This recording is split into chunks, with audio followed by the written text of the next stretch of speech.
പശ്ചിമേഷ്യൻ രാഷ്ട്രീയത്തിൽ എന്നും നിർണായക സ്വാധീനമുള്ള ഇസ്രായേൽ പ്രധാനമന്ത്രി ബെഞ്ചമിൻ നെതന്യാഹുവിന് ഭക്ഷ്യവിഷബാധയേറ്റു എന്ന വാർത്ത കഴിഞ്ഞ ദിവസം ലോകമെമ്പാടുമുള്ള മാധ്യമങ്ങളിൽ നിറഞ്ഞു നിന്നു.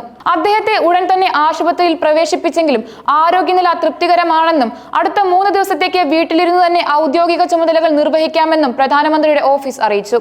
ഈ വാർത്ത ഗാസയിലെ വെടിനിർത്തൽ ചർച്ചകൾ നിർണായക ഘട്ടത്തിൽ എത്തി നിൽക്കുന്ന ഈ സന്ദർഭത്തിൽ അന്താരാഷ്ട്ര തലത്തിൽ തന്നെ വളരെയധികം ശ്രദ്ധ ആകർഷിച്ചിരിക്കുകയാണ്. ഒരു വശത്ത് പ്രധാനമന്ത്രിയുടെ ആരോഗ്യനിലയെക്കുറിച്ചുള്ള ആശങ്കകൾ നിലനിൽക്കുമ്പോൾ തന്നെ മറുവശത്ത് സമാധാന ചർച്ചകളുടെ ഭാവിയെക്കുറിച്ചുള്ള പ്രതീക്ഷകളും അനിശ്ചിതത്വങ്ങളും ഒരുപോലെ ഉയർന്നു വരുന്നു. പ്രധാനമന്ത്രിയുടെ ഓഫീസ് പുറത്തുവിട്ട പ്രസ്താവന അനുസരിച്ച് കുടൽ വീക്കവും നിർജ്ജലീകരണവുമാണ് 75 വയസ്സുകാരനായ നെതന്യാഹുവിനെ അലട്ടിയത്. ശനിയാഴ്ച രാത്രിയോടെയാണ് അദ്ദേഹത്തിന് ദേഹാസ്വാസ്ഥ്യം അനുഭവപ്പെടാൻ തുടങ്ങിയത്. വിദഗ്ധരായ ഡോക്ടർമാരുടെ സംഘം അദ്ദേഹത്തിന് അടിയന്തര ചികിത്സ നൽകുകയും അടുത്ത 3 ദിവസത്തേക്ക് പൂർണ്ണ വിശ്രമം നിർദ്ദേശിക്കുകയും ചെയ്തിട്ടുണ്ട്. എന്നാൽ ഈ വിശ്രമവേളയിൽ പോലും രാജ്യത്തിന്റെ സുപ്രധാന വിഷയങ്ങളിൽ നെതന്യാഹു വീട്ടിലിരുന്നു തന്നെ ഇടപെടലുകൾ നടത്തുമെന്നാണ് അറിയിച്ചിട്ടുള്ളത്. ഊഹാപോഹങ്ങൾക്ക് ഇടം നൽകാതെ പ്രധാനമന്ത്രിയുടെ ആരോഗ്യനിലയെക്കുറിച്ചുള്ള കൃത്യമായ വിവരങ്ങൾ പുറത്തുവിടാൻ അധികൃതർ പ്രത്യേകം ശ്രദ്ധിച്ചിട്ടുണ്ട്. നെതന്യാഹുവിന്റെ ആരോഗ്യസ്ഥിതിക്ക് ഈ സന്ദർഭത്തിൽ വളരെയധികം പ്രാധാന്യവുമുണ്ട്. 2023 അദ്ദേഹത്തിന് പേസ് മേക്കർ ഘടിപ്പിക്കേണ്ടി വന്നത് പലരെയും ആശങ്കയിലായിത്തീരുന്നു. കൂടാതെ കഴിഞ്ഞ ഡിസംബറിൽ മൂത്രാശയ രോഗബാധയെ തുടർന്ന് പ്രോസ്റ്റേറ്റ് നീക്കം ചെയ്യേണ്ടി വന്നതും അദ്ദേഹത്തിന്റെ ആരോഗ്യത്തെക്കുറിച്ചുള്ള ആശങ്കകൾ കൂടുതൽ വർദ്ധിപ്പിച്ചു.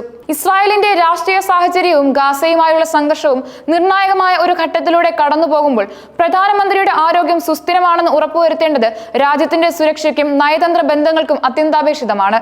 അതുകൊണ്ട് തന്നെ ഒരു കൂട്ടം വിദഗ്ധ ഡോക്ടർമാർ അതീവ ശ്രദ്ധയോടെയാണ് അദ്ദേഹത്തിന്റെ ആരോഗ്യനില നിരീക്ഷിച്ചു വരുന്നത്.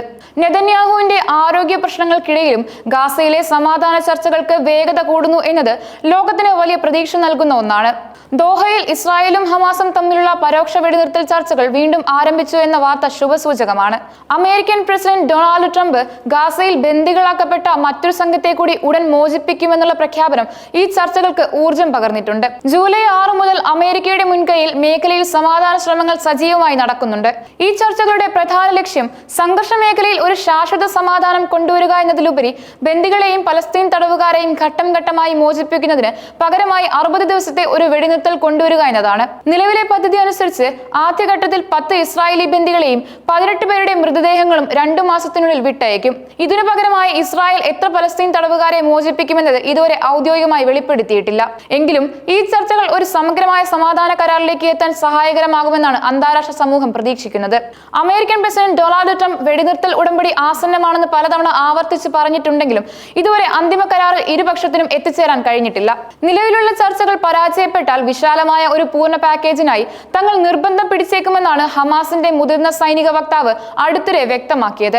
ഇത് ചർച്ചകൾക്ക് ഒരു പുതിയ മാനം നൽകാൻ സാധ്യതയുണ്ട്. കാരണം ഒരു ചെറിയ വെടിനിർത്തലിന് പകരം സമഗ്രമായ ഒരു സമാധാന ഉടമ്പടിയിലേക്ക് നീങ്ങാൻ ഹമാസ് ശ്രമിച്ചേക്കും.